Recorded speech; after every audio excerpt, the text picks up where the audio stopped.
The second largest food exporter in the world is not Brazil. It's not Canada. It's not Australia. It's a country smaller than the state of West Virginia. A country where a third of the land sits below sea level. A country that, by every rule of geography and logic, should not even exist. And yet, the Netherlands generates over $1 trillion a year from water, from flat land, from nothing that any economist would call an advantage. Today, you're going to find out exactly how they did it, and why the answer changes the way you see every country on Earth, including your own. Before we go further, if you find this kind of story fascinating, subscribe to this channel right now. Hit the like button. Drop a comment and tell us where in the world you're watching from.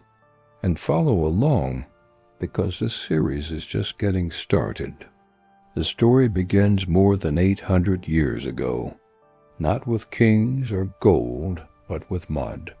The first Dutch settlers were not warriors or merchants. They were farmers, desperate, stubborn farmers who looked at a swamp and decided to drain it. They dug channels, they built small walls of earth. They pushed the water back inch by inch and planted crops on the ground they recovered.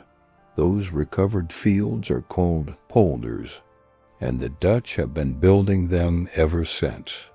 It sounds simple. It was anything but. Every storm threatened to undo years of work.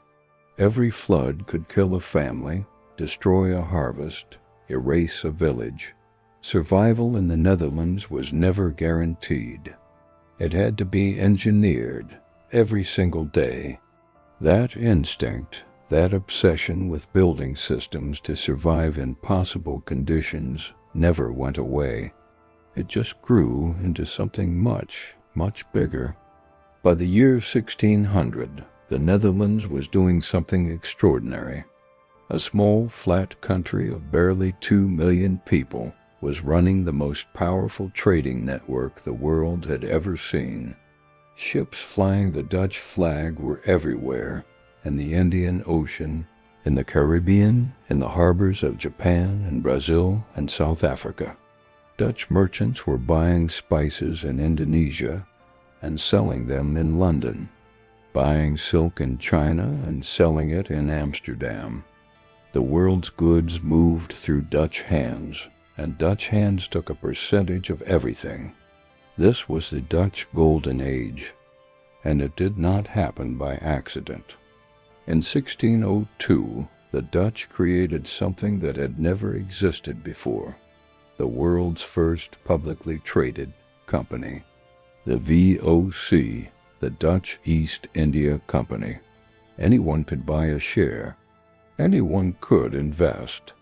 And in return, they received a portion of the profits from global trade. It was a simple, brilliant idea. Instead of one king funding one expedition, thousands of ordinary citizens pooled their money, spread the risk, and shared the reward.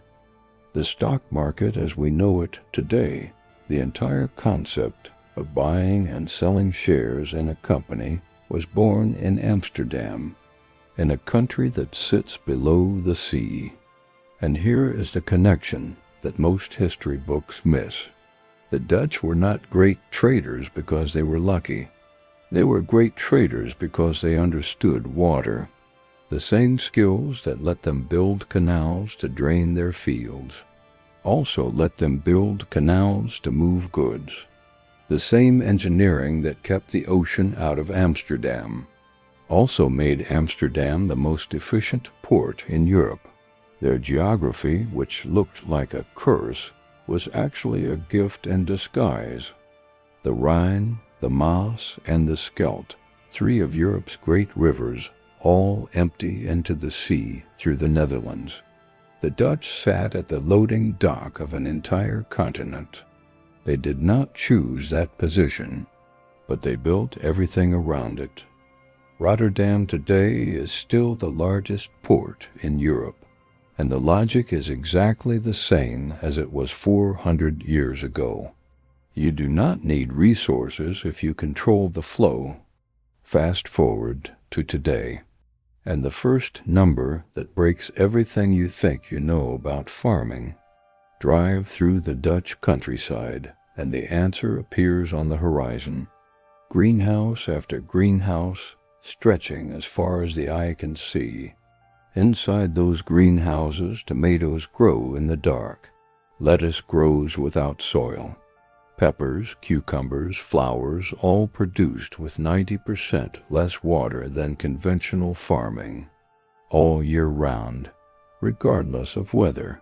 The result? The Netherlands exports more food than almost any country on earth. More than Brazil, more than Canada, more than Australia. A nation the size of West Virginia feeding the planet. Dutch agricultural scientists did not just improve farming, they reinvented it. And now they sell that knowledge, those systems, those seeds and techniques to the world. Countries in the Middle East, in Africa, in Asia, all of them are buying Dutch expertise to grow food in places where food was never supposed to grow. The Dutch turned the problem of limited land into a global business. But agriculture is only the beginning. In a mid-sized city in the south of the Netherlands, in a place called Eindhoven, there is a company that most people have never heard of. Its name is ASML, and without ASML, the modern world stops. ASML makes the machines that print microchips, not just some microchips. All of them, every chip inside an iPhone, every chip inside a data center, every chip powering artificial intelligence, medical devices, satellites, electric cars. Every single advanced semiconductor on Earth is made using machines that come from one factory in the Netherlands. No other company in the world can do what a SML does, not in America. Not in Japan, not in South Korea. The technology is so complex, so precise, so deeply dependent on decades of Dutch engineering knowledge that it cannot simply be copied. ASML is a monopoly of one, and it sits in a country that could not grow a mountain if it tried. Then there is the financial layer. Amsterdam has quietly become one of Europe's most important business addresses. Shell, Heineken, Philips, ASML, Ing, NXP. These are not small companies. They are global giants, and they call the Netherlands home. Part of the reason is tax structure. Part of it is location. Part of it is language. Nearly every Dutch person speaks fluent English, French, and German. But the deeper reason is something harder to measure. The Netherlands is a place where business works, where agreements are honored, where infrastructure is reliable, where the legal system is consistent, where things get done. That reputation took centuries to build. And it is itself an economic asset worth billions.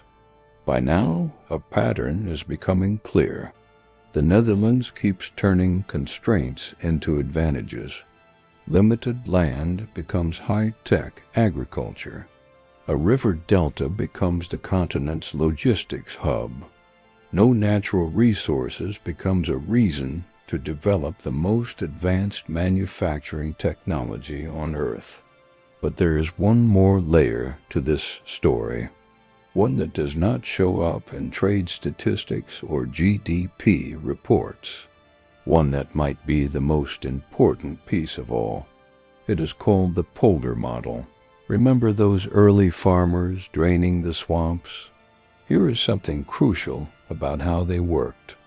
A dike only works if everyone maintains it. One farmer who neglects his section puts every neighbor at risk. There is no such thing as my problem. and your problem when you all share the same wall against the ocean. There is only our problem. That reality forced the Dutch to develop something unusual, a culture of negotiation, of compromise, of sitting down with people you disagree with and finding a solution that everyone can live with, because the alternative is everyone drowning together. Today, the polder model is how the Netherlands runs its economy. Labor unions, major corporations, and the government literally sit at the same table. They negotiate wages together. They agree on economic direction together. They make decisions that in other countries would involve years of strikes, political battles, and public chaos. It is not a perfect system. There are frustrations, delays, compromises that please no one completely. But it works.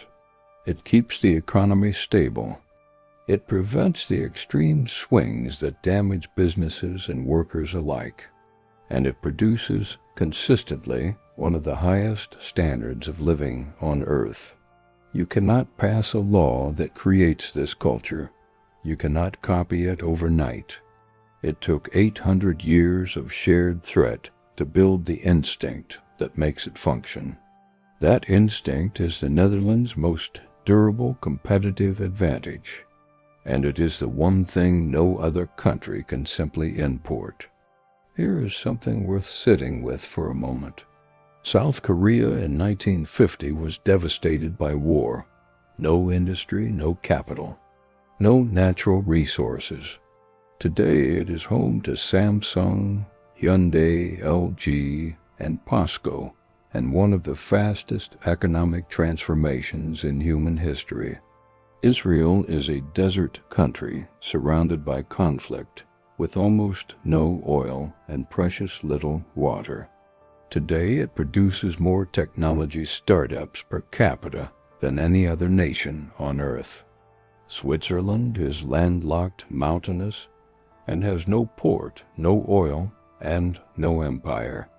Today it is home to the most trusted banks, the most precise watches, and the most sophisticated pharmaceutical companies in the world.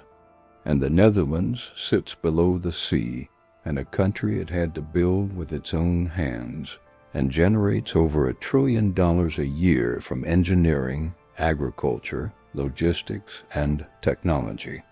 None of these countries had natural advantages. All of them built artificial ones. The pattern is the same every time, and it goes like this. First, you face a constraint you cannot escape, not a setback, not bad luck, a permanent structural limitation that defines your reality. The Dutch had water. The Israelis had desert and isolation.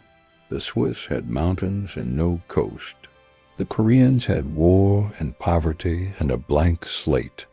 Second, instead of waiting for the constraint to go away, which it never does, you engineer a system to survive it.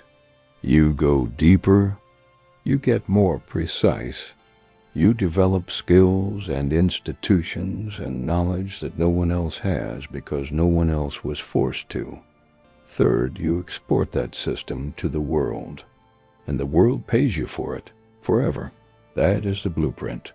It is not magic, it is not luck. It is not geography or culture or some untouchable national genius. It is the decision made collectively over generations to turn the thing that threatens you into the thing that defines you.